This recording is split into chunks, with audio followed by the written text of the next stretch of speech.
Hello students, DNA கவுன்சிலிங்கில் 25ல first round மாணவர்கள் வந்து பார்த்தீங்கன்னா டென்டேட்டிவ் அலாட்மெண்ட் வந்துருந்து பல மாணவர்கள் வந்து பார்த்தோன்னா அவங்க நினைச்ச கல்லூரியில் சீட்டு கிடைச்சிருக்கும். ஒரு சில மாணவர்கள் எதிர்பார்த்த கல்லூரியில் சீட்டு கிடைச்சிருக்காது.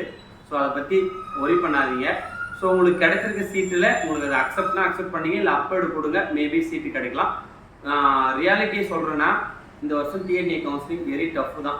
ஸோ அதனால் செகண்ட் ரவுண்டில் வர மாணவர்கள் வந்து பார்த்தோன்னா சுதாரணமாக இருந்துங்க, மோர் சாய்ஸ் கொடுங்க. ஃபஸ்ட் ரவுண்ட் மாணவர்கள்கிட்ட போய் கேளுங்க. உங்களுக்கு டிஎன்ஏ சம்மந்தமாக என்ன டவுட்ஸ் இருந்தால் என்னோட நம்பர் கொடுக்குறேன், இந்த நம்பருக்கு கான்டெக்ட் பண்ணுங்க. இப்போ ஃபஸ்ட் ரவுண்டை பொறுத்த வரைக்கும் யாருக்கு சீட்டு கிடைக்காம போயிருக்குன்னா மோர் சாய்ஸ் கொடுக்காதவங்க வந்து பார்த்தோன்னா நாட் அலாட்னே வந்திருக்கு. அதே போல் இந்த கம்ப்யூட்டர் சயின்ஸ் சாஃப்ட்வேர் ரிலேட்டடாக ப்ரியாரிட்டி கொடுத்துருவோம் வந்து பார்த்தோன்னா நாட் அலாட்னு வந்திருக்கு. அதே போல் சொல்கிறேன், ஒரு நல்ல கல்லூரியில் எந்த டிபார்ட்மெண்ட் கிடைச்சாலும் எடுத்துக்குன்னு நான் சொன்னேன். ஸோ அதை கூட ஒரு சில பேர் ஆலோசனை கேட்காம விட்டுருக்கீங்க. ஸோ நம்ம மூலயமா இன்னைக்கு வந்த டென்டேட்டிவ் அலாட்மெண்ட் 114 பேர்கிட்ட கால் பண்ணாங்க. உண்மையிலே ரொம்ப சந்தோஷம். அவங்களுடைய ஒரு வீடியோவாக அதை நான் காணொலியாக போடுறேன், அதை போய் பாருங்கள். ஸோ நான் என்ன சொல்ல வரேன்னா, இதை எதை நினச்சா வந்து பார்த்தீங்கன்னா ஒரி பண்ணாதீங்க. ஸோ உங்களுக்குன்னு இருக்குது second round.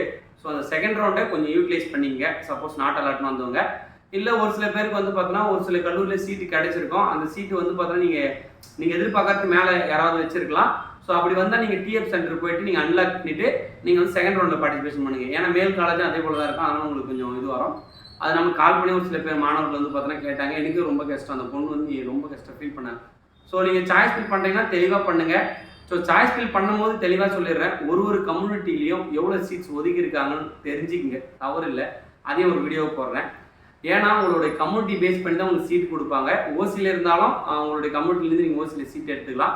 So more choice வைங்க. செகண்ட் ரவுண்டு வர மாணவர்கள் அலாட்டாக இருங்க. ஏன்னா நாட் அலாட்னு வந்துச்சுன்னா தேர்ட் ரவுண்டில் உங்களுக்கு டவுன் காலேஜ் தான் கிடைக்கும். ஸோ செகண்ட் ரவுண்ட்லேயும் நீங்கள் காலேஜ் எடுக்க பாருங்கள். அதே போல் ஃபஸ்ட் ரவுண்டில் வந்த மாணவர்கள் உங்களுக்கு என்னென்ன காலேஜ் சீட்டு கிடைச்சிருக்கு நம்ம கல்வி ஆலோசனை மூலியமான்றதை கீழே கமெண்ட் தெரிவிங்க. ஸோ கண்டிப்பாக நம்ம சேனல் உங்களுக்கு யூஸ்ஃபுல்லாக இருந்தால் உங்கள் ஃப்ரெண்ட்ஸுக்கு செகண்ட் ரவுண்டில் வர மாணவர்கள் வந்து பார்த்தோன்னா ஷேர் பண்ணி விடுங்க. என்னோட நம்பர் வந்து 8754152443 நம்பருக்கு வந்து பார்த்தோன்னா நீங்கள் கால் பண்ணுங்கள். கண்டிப்பாக கைட் பண்ணுறேன். அதே போல் நீங்கள் ஒரு காலையில் உங்களுக்கு சீட் வந்து கிடைச்சிருந்தால் அதையும் எனக்கு டென்டேட்டிவ் அலாட்மெண்ட்டை என்னுடைய நம்பருக்கு ஷேர் பண்ணிவிடுங்க. ஸோ எல்லாருமே சீட்டு கிடைச்ச மாணவர்கள் வந்து பார்த்தீங்கன்னா எல்லாருக்கும் ஆல் தி பெஸ்ட். ஸோ உங்களோட ஃப்யூச்சர் நல்லாயிருக்கும். ஸோ நல்லபடியாக படிங்க. ஸோ உங்களோட கெரியரும் வந்து பார்த்தீங்கன்னா சக்ஸஸாக இருக்கும். அடுத்தடுத்து நம்ம கல்வியை வந்து பார்த்தீங்கன்னா இதே போல் கெரியர் கைட்லைன்ஸ் இதே வரும். ஸோ மறக்காமல் கீப் டச்சில் இருங்க. உங்கள் எல்லாருக்கும் இந்த வீடியோவும் இந்த சேனலும் வந்து யூஸ்ஃபுல்லாக இருந்தால் கீழே வந்து ரெட் கலர் ஆட் கொடுங்க. தேங்க்யூ.